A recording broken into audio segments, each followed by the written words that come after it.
साथ साथ जो कॉर्ड रहता है, प्लासेंटा जो रहता है, वहाँ का ब्लड फ्लो कम हो गया था, उसकी वजह से मेरी प्रीटर्म डिलीवरी हुई थी। तो मेरी बेटी मतलब प्रीटर्म हुई थी और उसको एनआईसीयू में भी रहना पड़ा था।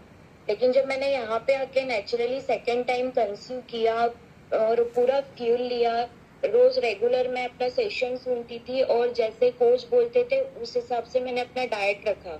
तो मुझे आपके डॉक्टर के सजेशन के साथ यहाँ पे फेल? हाँ, डॉक्टर के सजेशन के साथ लिया फ्यूल और ओमेगा 3 ये तीनों चीजें ली होंगी। जी जी मैम। F2 ओमेगा 3 एंड अपना बेसिक फ्यूल F2 ओमेगा 3 ये लिया। देन 4th मंथ से 5th मंथ से कैल्शियम स्टार्ट कर दिया और एनोसाइंस लेना स्टार्ट किया था मैंने। ओके, 5th मंथ से आपने ऐसा किया? 5th मंथ से मैंने ये स्टार्ट किया था और डाइनो भी लेती थी मैं। डाइनो में स्टार्टिंग से ले रही थी। ओके, मतलब फ्यूल के साथ डाइनो ऐड किया आपने? फ्यूल के साथ डाइनो दोनों टाइम ले रही थी। तो मुझे ना प्रेगनेंसी में मतलब इतनी सी भी प्रॉब्लम नहीं हुई। मैं सुबह पूरा अपना घर का काम करके मैं दिन भर ऑफिस करती थी, शाम को आती थी, वापस खाना बनाती थी, पूरा एनर्जेटिक रहती थी, एकदम फ्रेश रहती थी।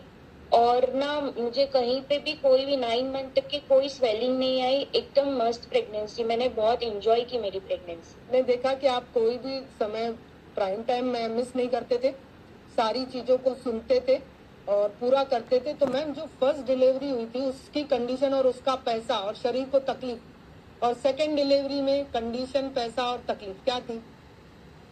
मैडम फर्स्ट डिलीवरी में तकलीफ हुई मेंटली तो मैं इतना डिस्टर्ब थी कि उसकी वजह से पूरे हार्मोन्स इम्बैलेंस हो गए थे, मैं ओवरवेट हो गई थी, इतनी ज्यादा डिप्रेशन में चली गई थी बच्ची की कंडीशन देख के। क्योंकि बच्ची प्री टर्म हुई थी तो उसको थोड़े से प्रॉब्लम इश्यूज मतलब आ गए थे, अभी भी थोड़े बहुत है इश्यूज, मतलब हो रहे अभी थोड़ा पहली डिलीवरी में हुई थी उसको अभी भी इश्यूज है? हाँ।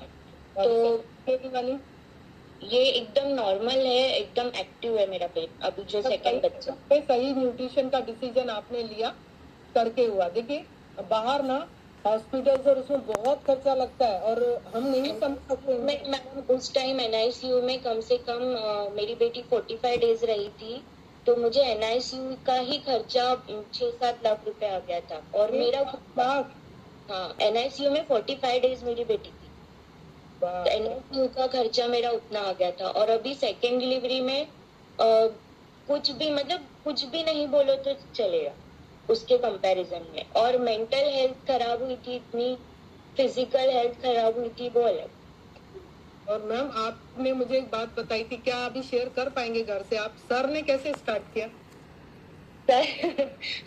मैडम मैं सर को बोलते बोलते थक गई थी। मैं तो अभी मुझे 3 साल कंप्लीट हो गए। जब कम्युनिटी में मैं 2.5 साल सुनिएगा, इसको जरा ध्यान से सुनिएगा। उस दिन मुझे फिजिकल मीट में मैम ने ये शेयर किया, घर के परिवार के लोग जब नहीं सुनते हैं ना तो मैम ने क्या किया वो देखिए। Yes ma'am. करीब 8-9 महीने हुए हैं सर भी फ्यूल लेते हैं। तो उस टाइम क्या हुआ, इनको बहुत आदत थी, रोज घर मतलब ऑफिस से आते आते एक भी दिन मिस नहीं करते थे। उनको रोज पानी पूरी खा के या घर पे आएंगे, ऑफिस से जल्दी निकले या लेट निकले, पहले पानी पूरी खाएंगे फिर घर आएंगे। ओवरवेट हो गए थे, बहुत ज्यादा ओवरवेट थे। मैं बोलती थी सुनते नहीं थे, फ्यूल तो बिल्कुल नहीं, वो तू ही कर, वो तेरे काम का है, ऐसे ही बोलते थे। मैं बच्चों को भी देती थी, उनको बोलती थी बच्चों को भी अच्छा है बच्चे, क्योंकि उनको देख के बच्चे भी बाहर का खाना सीख रहे थे। कहीं ना कहीं बच्चों की हैबिट खराब हो रही थी, कई बार बाहर का लेके भी आ जाते थे घर पे खाने के लिए। तो मैंने उनको बोलना ही बंद कर दिया। उनको फिर खुद से दिक्कत शुरू हुई ओवरवेट की वजह से।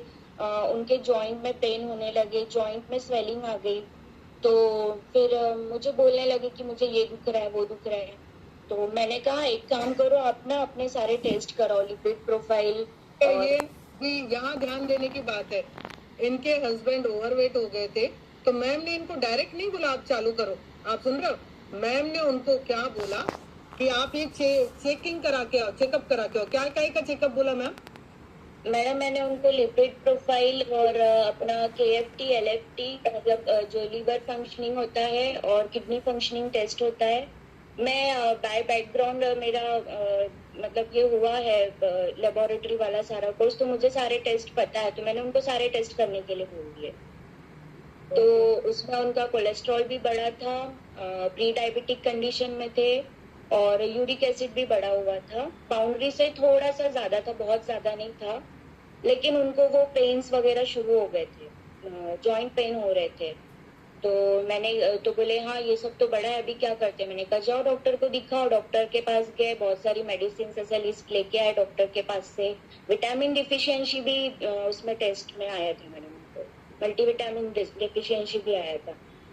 तो मैंने कहा जाओ डॉक्टर के पास, और मेडिसिन लेके आए। बहुत सारा लिस्ट था, बड़ा सा लिस्ट।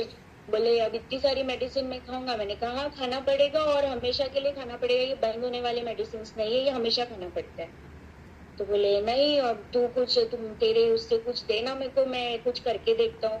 करना है तो बोले हाँ 3 महीने कमिटेड रहना पड़ेगा, बाहर की पानी पूरी खाना नहीं पड़ेगा, नहीं तो वो काम नहीं करता हमारा फिर। तो बोला कि ठीक है। तो उन्होंने सही में 3 महीने प्रॉपर फॉलो किया। 15 kg वेट लॉस हुआ, यूरिक एसिड रिवर्स हुआ। उनको सोराइसिस का भी थोड़ा बहुत इशू था, मतलब सर में डैंड्रफ हमेशा बना रहता था, वो पूरा रिमूव हो गया उनका, और अभी एकदम मस्त है। और अभी मतलब वो खुद से अभी मुझे बोलना नहीं पड़ता है, खाते हैं बाहर, लेकिन उनका बहुत लिमिटेड हो गया, अभी नहीं है। समझने लगे हैं सर। कभी कभी आप स्पीकर पे रखते हो फोन, सर सुनते हैं आसपास? सर मेरा तो हमेशा स्पीकर पे ही रहता है। बच्चे, मेरी बेटी अभी छुट्टियां चल रही है तो वो भी सुनती रहती है, और आते जाते वो भी सुनते रहते हैं। मैं किचन में काम करती हूँ, अपना काम करते करते सुनती हूँ। बहुत बहुत बधाइयाँ मैम। देखिए गायत्री मैम जैसा आप फोन स्पीकर पे रखिए या टीवी पे लगा दीजिए, ब्लूटूथ से जोड़ दीजिए, इससे क्या होगा, आपका परिवार अवेयरनेस में आएगा। अब गायत्री मैम ने जोर जबरदस्ती नहीं किया सर को कि आप यहाँ पे करो। उन्होंने क्या बोला, डॉक्टर के पास जाओ, सारे चेकअप करा के आओ। फिर डॉक्टर ने बहुत सारी दवाइयाँ लिख के दी, तो मैम ने क्या बोला, ये दवाइयाँ जिंदगी भर चलने वाली है। फिर क्या सर ने बोला कि मुझे तेरा फेल दे दे। आप समझ रहे हो, उन्होंने कोई